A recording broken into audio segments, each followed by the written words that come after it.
러시아가 우크라이나를 침공할 당시 러시아는 거의 모든 이점을 갖고 있었습니다. 러시아는 더 크고 강한 군대, 더 많은 군사 예산, 더 강력한 군사 장비, 더 경험 많은 지휘관들, 그리고 더 뛰어난 전략을 가지고 있었으며 이 모든 것이 빠르고 압도적인 승리로 이어질 것처럼 보였습니다. 하지만 시간이 흘러도 승리는 오지 않았습니다. 이제 러시아는 우크라이나와의 전쟁에 소비한 시간이 소련의 전설적인 붉은 군대가 2차 세계대전에서 나치와 싸운 시간보다 더 길어졌습니다. 그리고 오늘날 러시아는 2022년 당시와 마찬가지로 승리에 가까워지지 않았습니다. 게다가 러시아가 가지고 있던 많은 이점들도 하나씩 사라지고 있습니다. 그리고 마지막 남은 이점인 장기 소모전을 버틸 수 있는 능력조차도 이제는 점점 이점이 아니라 값비싸고 지속 불가능한 약점으로 변하고 있습니다. 그래서 우리가 어떻게 이 지점까지 오게 되었는지, 그리고 러시아의 전례 없는 실패가 얼마나 충격적인 규모인지 이해하려면 먼저 지금까지의 전쟁 과정을 되돌아보는 것이 중요합니다. 2022년 2월 러시아가 우크라이나 국경 근처에 거대한 군대를 집결시키는 모습을 전 세계가 숨죽이며 지켜봤습니다. 거의 극복할 수 없는 역경에 직면한 키이우는 완전히 무너질 위기에 처한 것처럼 보였습니다. 전 세계의 전문가들과 정보기관들은 러시아군이 언제든 국경을 넘어 우크라이나가 간신히 세운 미약한 방어선을 무참히 짓밟을 것이라고 예상했습니다. 거의 아무도 우크라이나가 제대로 자신을 방어할 수 있으리라고 기대하지 않았습니다. 러시아처럼 막강하고 거대한 군사력, 풍부한 전쟁 경험과 전장에서의 강력한 명성을 가진 상대에게는 말이죠. 지나고 보면 이런 관점들이 얼마나 잘못됐는지 쉽게 알 수 있지만 당시에는 매우 합리적으로 보였습니다. 러시아는 세계에서 가장 크고 강력한 전차 부대 중 하나와 19만 대로 추정되는 수만 대의 장갑차, 그리고 엄청난 양의 전투기, 폭격기, 포병, 기타 장비를 갖추고 전쟁에 돌입했습니다. 한편 우크라이나는 당시 어떤 주요 군사 강국으로도 여겨지지 않았습니다. 우크라이나는 비교적 소수의 구식 소련제 전차와 장갑차, 그리고 대부분 냉전 시대로 거슬러 올라가는 기타 장비들만을 보유하고 있었습니다. 우크라이나의 국내 방위 산업은 규모가 작고 발전되지 않았으며 중요한 모든 지표에서 러시아와는 비교조차 할 수 없었습니다. 즉 러시아가 군사 목표를 쉽게 달성할 환경이 이미 조성돼 있었습니다. 우크라이나 정부의 날들은 이제 얼마 남지 않은 것처럼 보였고 러시아 연방보안국 FSB는 이미 다음 단계를 계획하며 크렘린이 임명할 새 관료들을 위해 키이우의 아파트를 준비하고 있었습니다.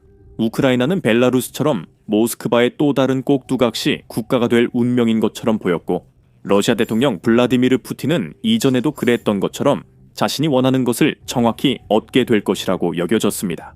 하지만 역사가 여러 번 증명했듯이 전쟁은 예측할 수 없는 것입니다. 전쟁은 단순히 숫자나 어느 쪽이 더 강한지 군대 규모 문제만은 아닙니다. 오히려 전쟁은 혼란스럽고 역동적이며 유기적으로 시간이 지남에 따라 변화하고 진화하며 수많은 변수들의 복잡한 영향 아래 있습니다. 그리고 훨씬 더 작고 약한 군대라도 마치 궁지에 몰린 부상당한 동물처럼 순전한 투지와 결단력으로 세상을 놀라게 하고 모든 역경을 이겨낼 수 있습니다. 이것이 바로 우크라이나가 한 일입니다. 러시아가 초반에는 상당한 이득을 얻었지만 우크라이나가 처음에는 전황에 대처하는데 어려움을 겪으면서도 곧 상황이 바뀌기 시작했습니다. 그리고 러시아를 포함한 전 세계 대부분이 이 전쟁에 대해 가졌던 모든 가정들과 그 많은 이점들이 곧 무너지기 시작했습니다. 많은 사람들은 러시아 대군이 우크라이나군을 곧바로 고립시킬 것이라 예상했습니다. 하지만 그런 일은 없었습니다. 많은 우크라이나인들이 자원해 땅을 지키기로 했기 때문입니다. 군사 경험이 거의 없거나 전혀 없는 상황에서도 수많은 남성과 여성들이 놀라운 용기와 조국을 위해 목숨을 바치겠다는 진정한 의지를 보여주었습니다. 러시아의 지휘관들 또한 자신들의 군대가 압도적인 힘을 가지고 있기 때문에 침공 후 며칠 만에 키이우까지 징역할 수 있을 것이라고 생각했습니다. 하지만 그런 일은 일어나지 않았습니다. 부차와 같은 곳에서 끔찍한 전쟁 범죄로 시민들이 희생되고 많은 피해를 입었음에도 불구하고 그 나라는 러시아의 침공에 맞서 단결했습니다. 그 나라는 강력한 저항을 펼쳤고 크렘린이 예상했던 것보다 훨씬 더 만만치 않은 상대임을 증명했습니다. 우크라이나는 러시아의 오만함 덕을 보기도 했습니다. 크렘린의 지휘관들은 아마도 초반의 우위를 더 잘 활용했어야 했습니다. 훨씬 더 크고 강력한 공군력을 이용해 하늘을 장악하고 추가 징역을 위한 길을 열었어야 했죠. 대신 그들은 거의 자동으로 이길 것이라고 믿으며 전쟁에 뛰어들었고 그 과정에서 많은 실수를 저질렀습니다. 그들은 초기의 이점을 제대로 활용하지 못했고 진정한 제공권을 확보하지도 못했으며 전술적 계획과 사전 대비 부족으로 인해 대량의 전차, 차량, 병력을 잃기 시작했습니다. 갑자기 러시아의 많은 이점들이 처음에 보였던 것만큼 크고 영향력 있어 보이지 않게 되었습니다. 그리고 서방 국가들이 힘을 합쳐 우크라이나를 지원하기 시작하면서 미사일부터 방공 시스템까지 모든 것을 보내주자 러시아의 이점은 더욱 줄어들었습니다. 우크라이나가 러시아의 공격으로부터 영토와 영공을 방어할 뿐만 아니라 적에게 방역할 수 있도록 돕기 위해서였습니다. 짧은 특별 군사 작전으로 끝났어야 할 일이 모든 희생자와 복잡함을 동반한 장기적인 재래식 전쟁으로 변하려 하고 있었습니다. 어느 쪽도 이에 진정으로 준비되어 있지 않았고 전세는 천천히 그러나 확실하게 우크라이나 쪽으로 기울기 시작했습니다. 점점 더 많은 의용군들이 전투에 합류하면서 우크라이나의 병력도 늘어나기 시작했고 러시아의 거대한 군대와의 전력 차이도 점차 줄어들었습니다. 키이우는 또한 서방 정보 기관들의 귀중한 정보 지원을 받기 시작했고 새로운 공격 및 방어 능력도 확보하게 되었습니다. 미국, 영국, 독일, 프랑스 등지에서 더 많은 무기와 시스템이 제공되면서 우크라이나는 헤르손과 하르키우 같은 지역에서 자체적으로 몇 차례 공세 작전을 펼치는 데에도 성공했습니다. 이에 대응하여 모스크바는 점점 더 절박해졌습니다.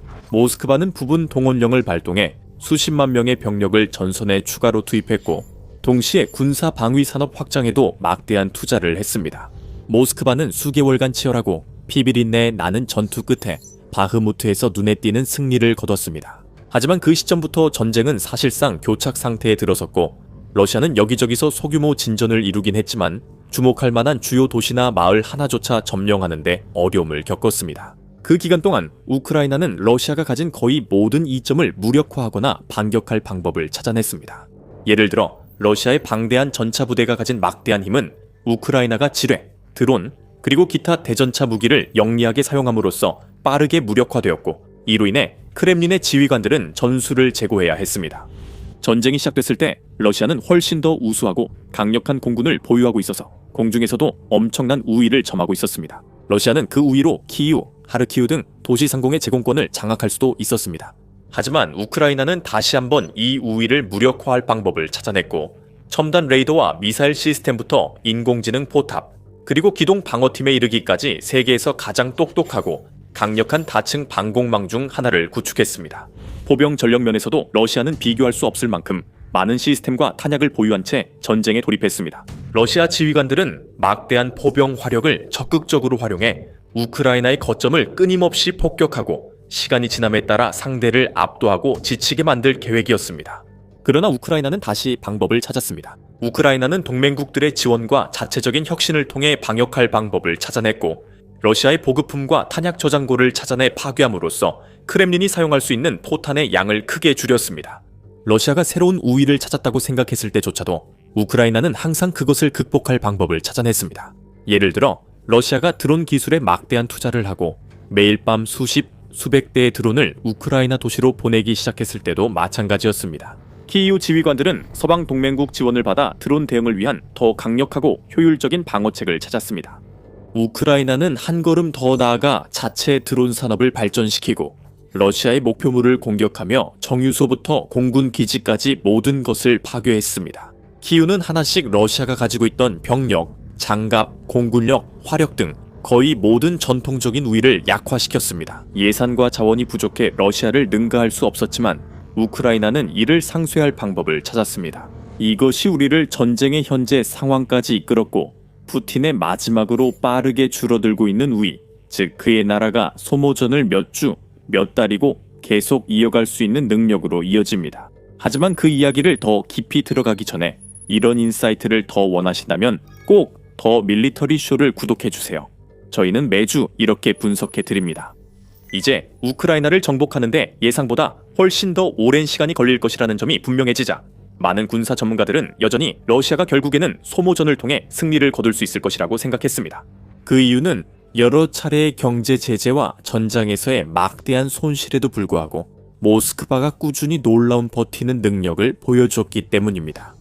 수십만 명의 병사들이 전사하거나 부상당했을 때도 러시아는 그들을 대체할 병력을 계속해서 모집할 수 있는 효과적인 방법을 고안해냈습니다. 전차와 장갑차가 파괴됐을 때도 러시아는 방대한 소련 시절의 비축분을 활용해 더 많은 장비를 찾아냈습니다. 과거 동맹국들이 등을 돌렸을 때도 러시아는 전쟁 기계를 유지하기 위해 이란과 북한 같은 다른 나라들과의 관계를 강화했습니다. 그리고 경제가 한계점까지 몰렸을 때조차도 러시아는 어떻게든 방법을 찾아 전례 없는 경기 침체를 막아냈습니다.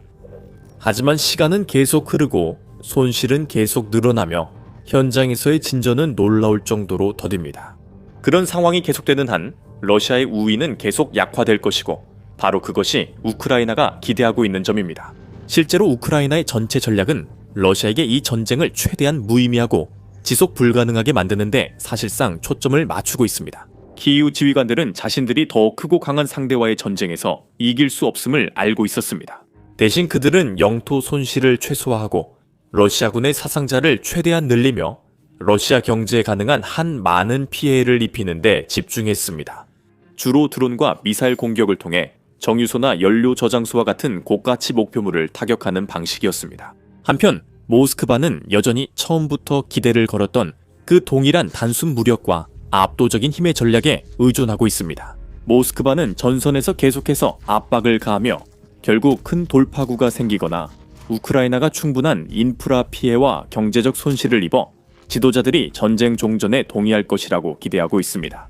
문제는 모스크바의 인력 우위가 더 이상 예전만큼 효과적이지 않다는 점입니다. 그 이유는 다음과 같습니다. 전쟁 초기에는 전선이 명확하게 구분되어 있었기 때문에 러시아 지휘관들은 다음 작전을 정밀하게 계획하고 우크라이나 진지에 대규모 공격을 감행할 수 있었습니다. 전쟁이 진행되면서 전장의 역학관계가 크게 변화하여 이제는 전선이 더 이상 명확하지 않고 오히려 모호하고 허술해졌습니다. 이제는 어느 쪽이 어느 지역을 장악하고 있는지 더 이상 명확하지 않으며 전선 전체가 형태없는 흐릿한 살상 구역처럼 느껴집니다. 드론이 지배하는 가운데 여기저기 우크라이나 요새가 산재해 있고 소규모 러시아 분대들이 그들을 포위하기 위해 최선을 다하고 있습니다. 이곳 도로는 드론 대응 그물망으로 덮여 있습니다. 차량들은 전자전 시스템을 갖추고 있고 병력 수송 차량들은 그물과 스파이크 그리고 기타 임시 방편 방어 장비로 덮여 있어 드론 공격을 견디기 위한 필사적인 노력이 이어지고 있습니다. 한마디로 이 지역 전체가 피비린내나고 잔혹한 아수라장입니다.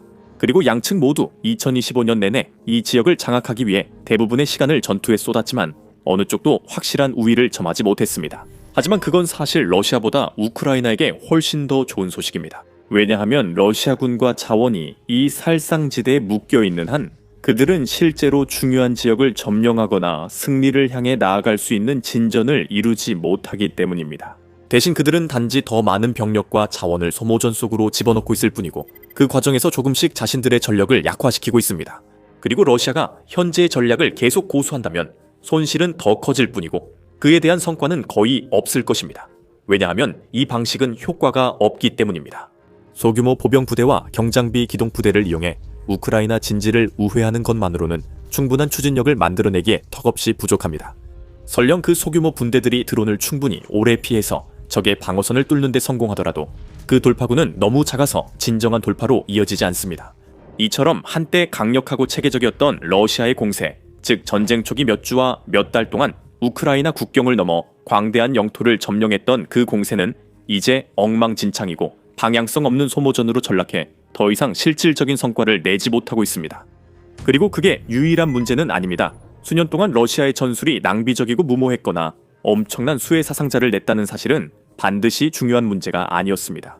러시아는 꾸준히 더 많은 병력을 모집해 목표를 달성했고 어떤 때는 한 달 손실보다 더 많은 신병을 모으기도 했습니다. 러시아는 싸울 의지가 있는 건강한 남성들에게 막대한 금전적 보상을 제공하는 등 다양한 방법을 통해 이를 해냈습니다. 또한 소수민족 집단을 착취하고 이민자들에게 입대하지 않으면 추방하겠다고 위협하기도 했습니다. 심지어 죄수들을 감옥에서 꺼내 전선으로 보내기도 했습니다. 2022년부터 2024년까지 이러한 전술은 효과를 발휘했습니다. 실제로 모집이 너무 활발해서 러시아는 전쟁 초기에 약 19만 명이었던 군대를 2025년까지 약 130만 명으로 확장할 수 있었습니다.